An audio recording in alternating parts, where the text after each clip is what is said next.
day started just like any other. I woke up in a caravan and went for an early morning walk.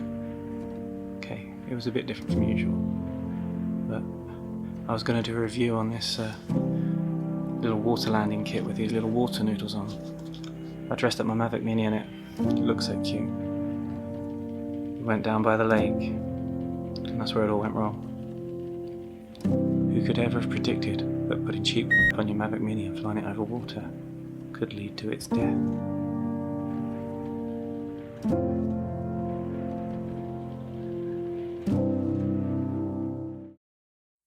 Hello mini pilots, my name's Paul Tate, and in this video I'm going to explain why you shouldn't buy one of these.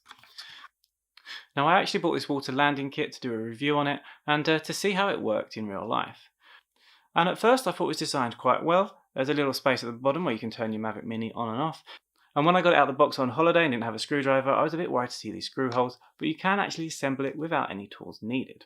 So although I did know there was a risk in using it, it did seem quite well thought through. So what I was doing was a bit more of a vlog for this video, so I'm going to let that play through, and at the end I'll tell you all the things I took into account. Now, if you just want to see my Mavic Mini crash like a bunch of sadists, I'll leave a link in the description down below so you can go straight to that point. But if you're watching this video because you want a bit more information about this landing kit, this video might help you out and help you decide not to buy one. Okay, so let's cut through to the lake scene. I have just invested £20 in this little cheap like swimming noodle attached to my Mavic Mini.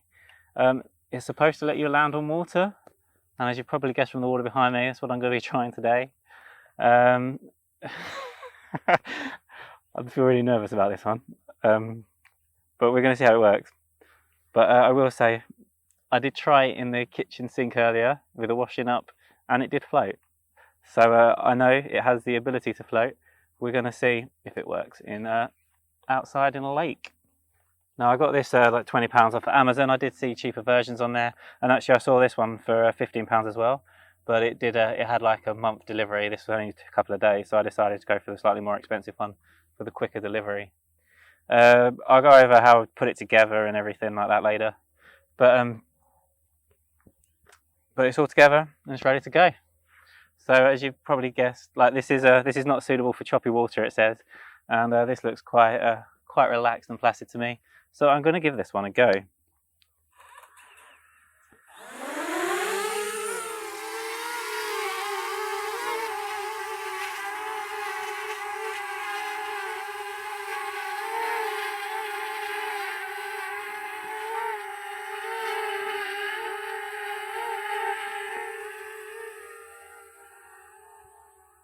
I'll say it's going to make me feel a bit sick, but let's see if this works.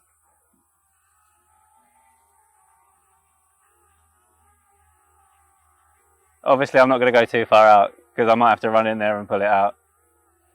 It's not what they oh my god. Okay, so that's looking at that, it's actually tilting to the back a bit more, which is a bit of a worry, but we've safely landed. And we're just like floating along. The IMCU's gone out and we're about to hit some seaweed. Uh-oh, we're stranded. Are we stranded? No, there we go. Okay, so we have safely, although unbalancedly, landed on some water. Let's see if we can do a takeoff from here. That was nice and easy. I'm going to bring it back over in case I was in the way there and do that again. This time I'm going to try landing with, rather than forcing it to land with the sticks, I'm going to try landing it using the land command on the phone.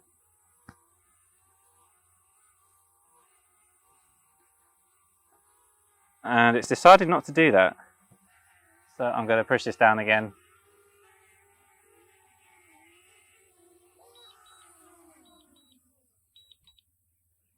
Okay, and we're going to take it off.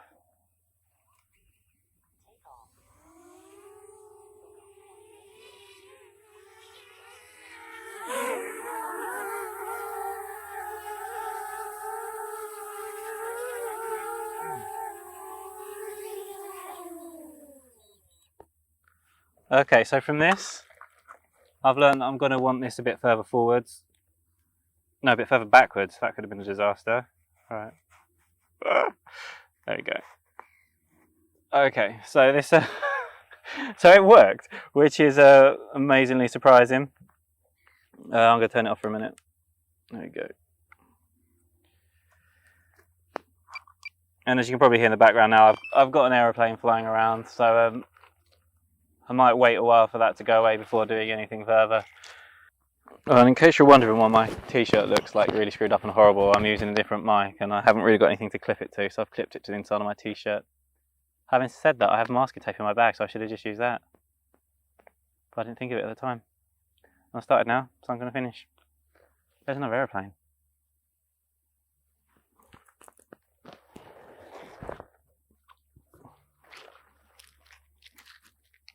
So I got on holiday with my family and I was expecting this beautiful sandy beach. We just got pebbles and a rusty metal thing at the back. We're going to have a little explore later as well with this guy. Literally sounds like a third aeroplane now.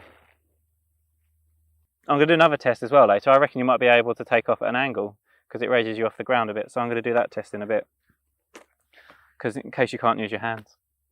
But I'm still going to do that test to see if it works, just for fun.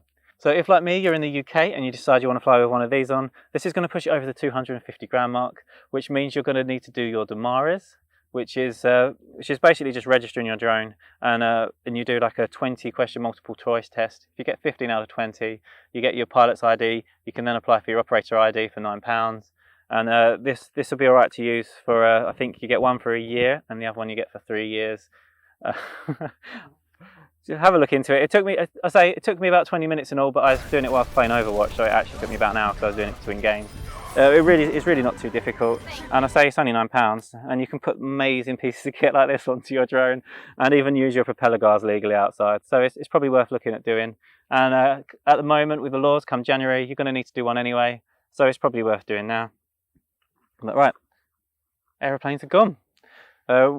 We're going to do this again, and we're going to see if I can land it on the water using the phone rather than making it land using the sticks.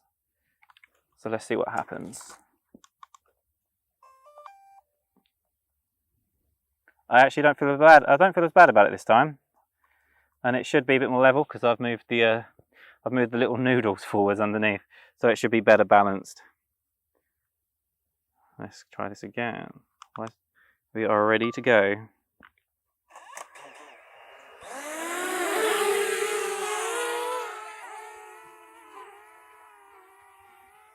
Okay, so I'm going to use the phone this time to try to get it to land.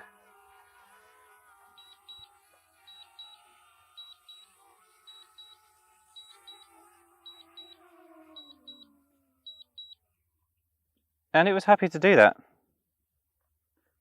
That's quite surprising. It actually landed by itself in the water. It's quite shallow there, so I'm going to push it back a bit. Whoa, what's going on? Does not want to take off.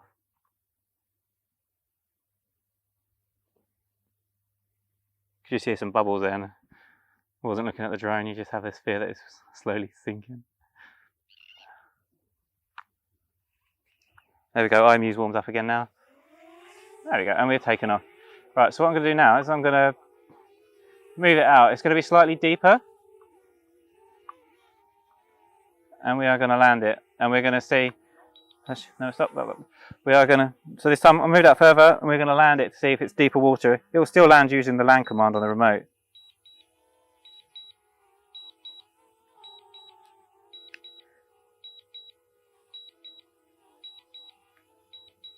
Okay, so what it's done is it stopped it from landing, and it's told me to make sure the area is safe to land and press OK.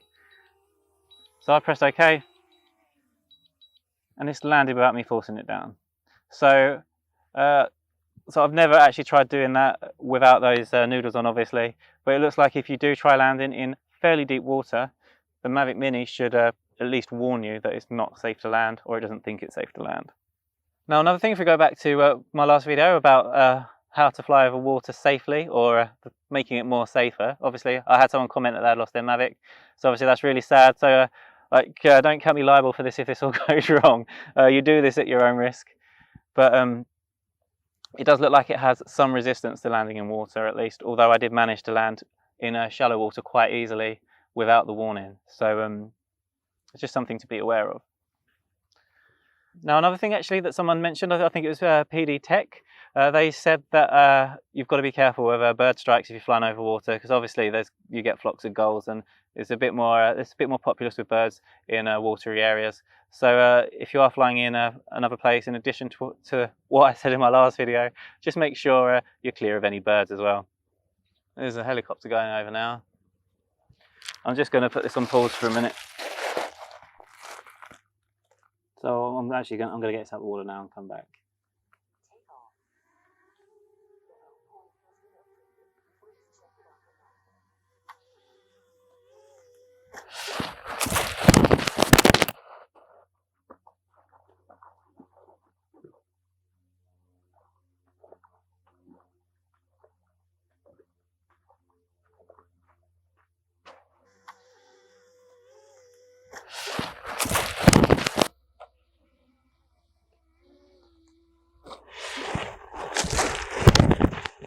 So we have just had a crash landing in the water, and it was not pretty. I didn't bring a towel with me. I've taken the battery out. Actually, I probably should take the memory card out as well. And I'm going to dry this off as much as I possibly can.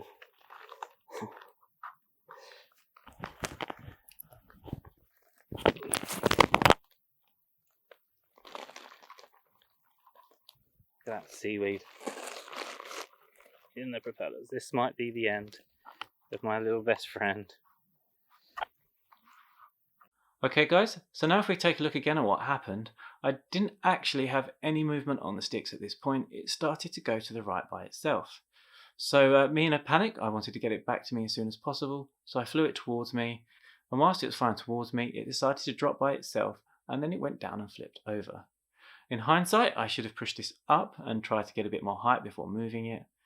Now, if we go back and have a look at the instruction, it does say not to use this device at less than 30% battery power. Now, I'm not sure what the battery level was when I took off from the pond, but I'm pretty sure that the instability was caused by the accessory. So now, before people ask, I did actually have it in payload mode. It switched to it automatically, and I had a notice on the screen telling me it had done so. So it wasn't due to not having it in payload mode that caused it to crash. Also, it was in sports mode, so you can probably tell from the speed, so it should have had enough power to lift it up. Now, as it stands, salt water is the worst kind of water to get into your drone, because the sounder actually helps all the elements corrode faster, so it's quite a bad thing. Now, I went online and looked to see if there's anything I could do to rescue it.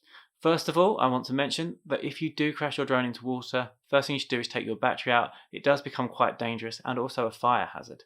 As it stands, my one shorted out, so it didn't work at all. And luckily, even though I put it back in there, which was a really stupid thing to do to see if it worked, there was no accidents that happened. If this happens to you, the best thing to do is get rid of that battery straight away and try to get it dry as quick as possible, and do not try turning it on. Now, I made the mistake of going online and trying to find the best thing to do, and it said to dunk it in deionized water and to wash it out. So that's what I did, and after doing that and leaving it for over a day, I put a new fresh battery in, and it wouldn't even turn on at all. So as it stands, the Mavic Mini is completely dead, and I won't be flying it again. All's not lost, because I ordered a new one, and it's arrived already. Woohoo! So obviously this is a really expensive lesson for me. Because it's a third-party accessory, it wouldn't be covered in insurance. So the only option was to either buy a new one or try to get this one repaired. I will still send it off for repair, but I really don't think it will make much difference because it was pretty ruined, even though it was only in the water for a total of 8 seconds. Okay guys, so obviously in hindsight this is a really stupid thing to do. Flying something unbalanced over water is obviously going to end in disaster. The other thing is, I don't really quite see the point of the device. I don't get the benefits of being able to take off from water and landing on it, unless you just want an extra sort of safety blanket in case you do crash. But as I've just shown you, it's more likely to cause it to crash than to stop it from crashing in the first place. So if you do want to post an abusive comment down below, make sure you pay particular attention to the way I ran across the water and my legs were flailing around like Bambi walking for the first time. Okay guys, that sums up this video, and I hope to see you in the next one.